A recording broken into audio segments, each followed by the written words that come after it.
Jangan lupa like, comment, and subscribe channel YouTube TVRI Bengkulu dan nyalakan lonceng notifikasinya.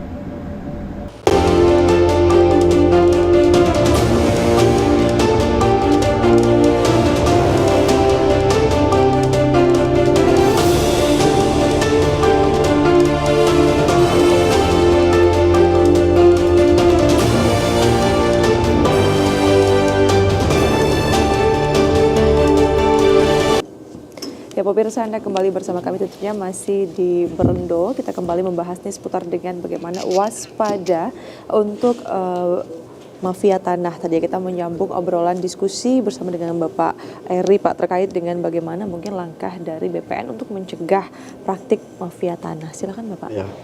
Jadi di sini Kementerian ATR BPN, Kepolisian Negara Republik Indonesia dan Kejaksaan Agung telah membuat MOU. Ada kesepakatan bersama gitu, yaitu MOU ini pada tahun 2017 antara Polri dengan Kementerian ATR, yaitu MOU tentang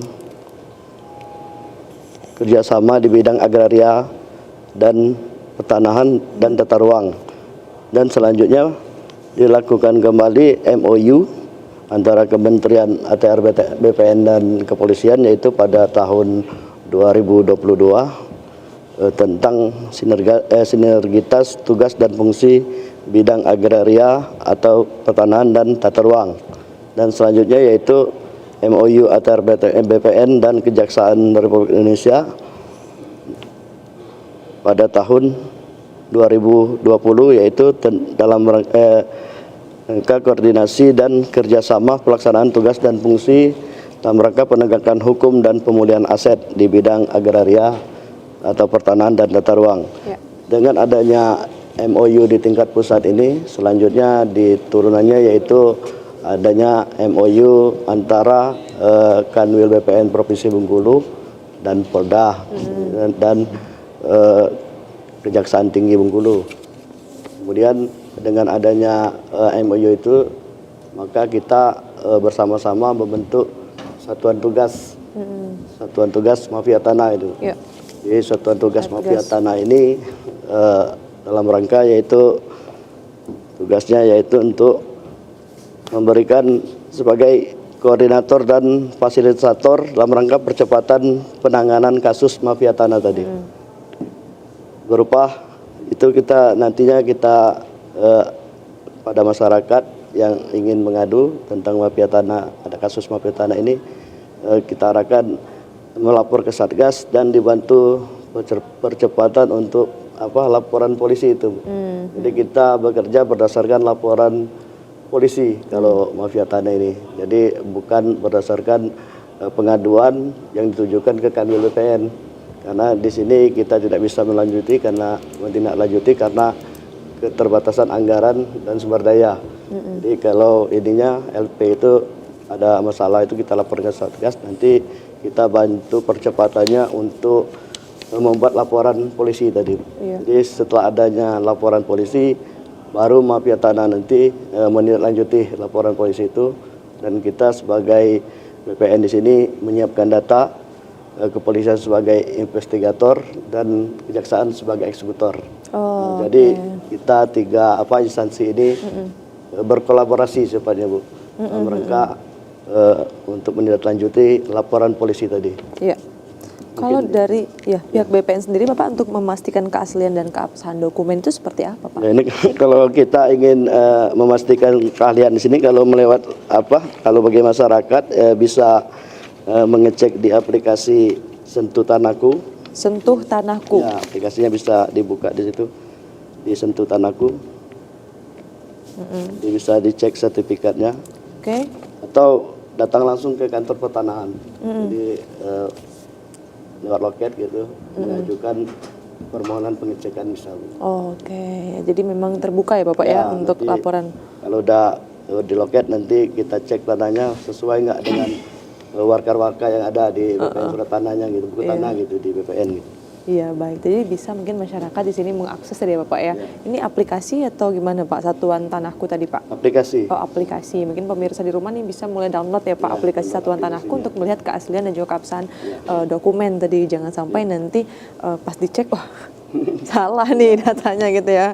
Terdaftar gitu. Nggak terdaftar. Baik. Mungkin kita ke Pak Nasar kembali Pak. Nah, tadi kan setelah kita ketahui bahwasannya memang pihak BPN sudah mengambil langkah untuk mengecek keaslian ataupun keabsahan data, kemudian juga untuk menekan ya Pak langkah-langkah adanya mafia tanah. Tapi kalau kita kembali tadi yang dikatakan Pak Nasar bahwasannya ada misalnya tanah ini diklaim tanah nenek moyang tadi Pak. Dari artinya itu kan sudah menjadi tanah yang diklaim sejak lama. Ya. Nah, kalau dari langkah hukum ini yang pertama yang harus dilakukan pemilik tanah jika memang tanah mereka ini diduga dikuasai oleh satu pihak yang mengklaim ini nenek moyangnya seperti apa Pak? Jadi ya memang prakteknya itu tidak semudah ketika kita membaca peraturan. Betul. Dan kita mengaplikasikan apa yang disampaikan tadi dari pihak BPN ya, bahwa untuk mengecek keaslian itu cukup kita download aplikasi, lalu kemudian nanti keluar apakah sertifikat itu terdaftar atau muncul gambar atau seperti apa, ya mungkin seperti itu.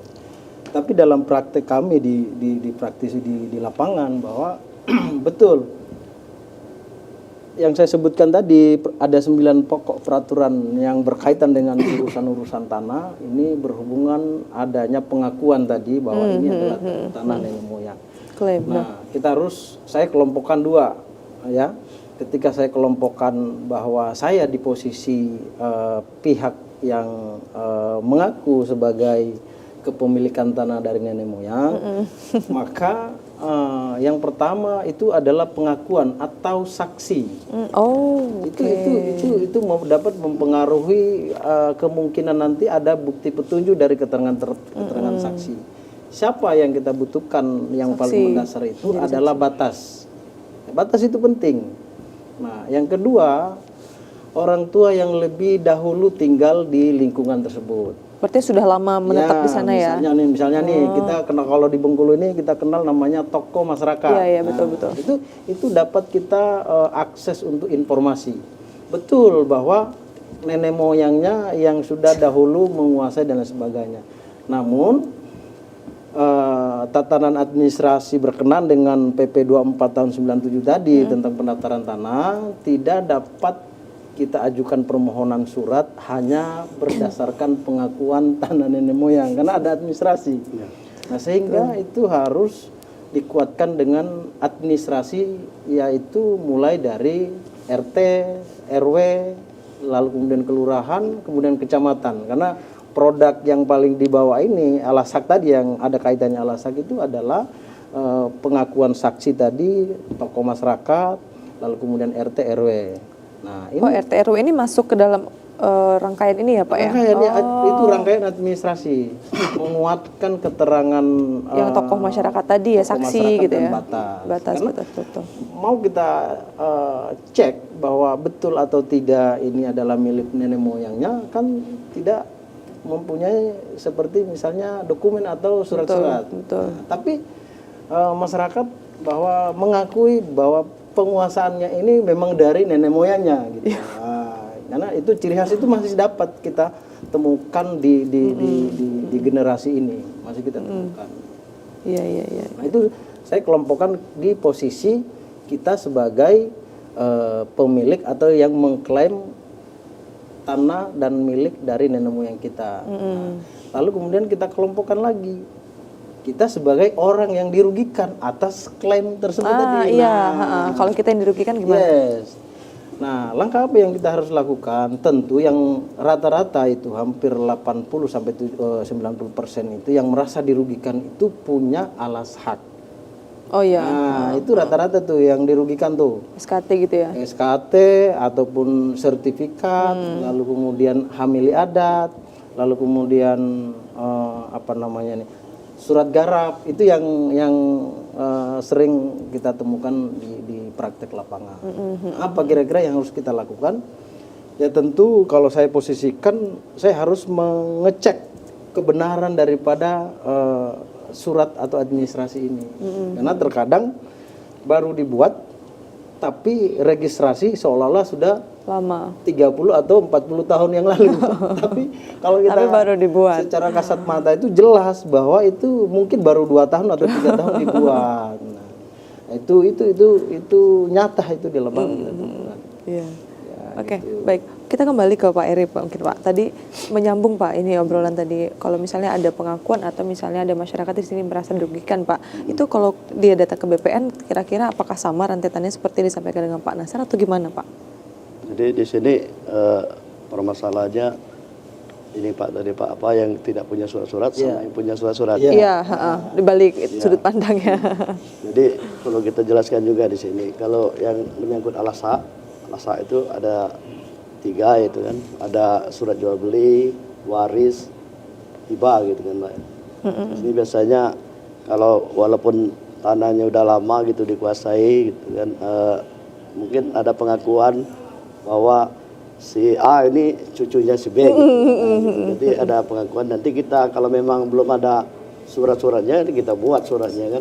Surat waris apa gitu kan, asalnya kan dari orang tuanya yang sudah meninggal gitu kan. Kalau waris ini yaitu orang tuanya udah meninggal. Kalau hibah ini belum meninggal gitu. Dia menyerahkan ke anaknya tapi orang tuanya belum meninggal. Selanjutnya kalau yang disebut SKT ini, SKT yang kita urus ke kantor desa, SKT itu adalah bukti penguasaan Pak, jadi bukan alasannya. Jadi kalau bukti penguasaan ini berarti benar kita menguasai di tanah tersebut menurut keterangan dari kepala desa gitu. Nanti setelah misalnya berapa tahun kita mau pindah gitu, terus kita SKT-nya kita bawa gitu kan, terus tinggal tanahnya kan nanti bisa diterbitkan orang lain lagi. Kalau orangnya nggak pernah pulang gitu kan, tanahnya walaupun cuma SKT, tapi kalau sertifikat yang melekat gitu kan, hak milik, sertifikat hak milik itu adalah hak terkuat dan terpenuh yang dimiliki orang atas tanah gitu, yang memiliki jaminan kepastian hukum kalau udah bersertifikat gitu. Jadi kalau bagi yang tanah yang belum sertifikat, nanti akan diterbitkan oleh mafia tanah nanti kan belum sertifikat dan ditinggalkan gitu kan. Banyak yang mengaku wah ini tanah kami, tanah ini tanah kami gitu. Nanti itu untuk mencegah tersebut ya tanahnya harus kita kuasai dan menjaga tanda batas gitu. Terus surat-suratnya juga harus kita lengkapi. Nanti kita baru kalau surat-suratnya sudah lengkap, ada surat SKT sudah ada, alasan sudah ada, PBB sudah ada. Ini kita buatkan sertifikat ke BPN gitu. Biar lebih aman lagi. Betul, gitu. betul. Mencegah mafia tanah tadi Bu. Betul. Iya Pak, sengketa tanah, mafia tanah kan juga kaitannya erat dengan sengketa tanah ini Pak. Mungkin kita bahas ya Pak setelah ini, tapi kita jeda terlebih dahulu Pak Nasar dan juga Pak Erik. Kita akan kembali tentunya pemirsa setelah pada wadah berikut, jangan kemana-mana. Tetaplah bersama kami di Berendo.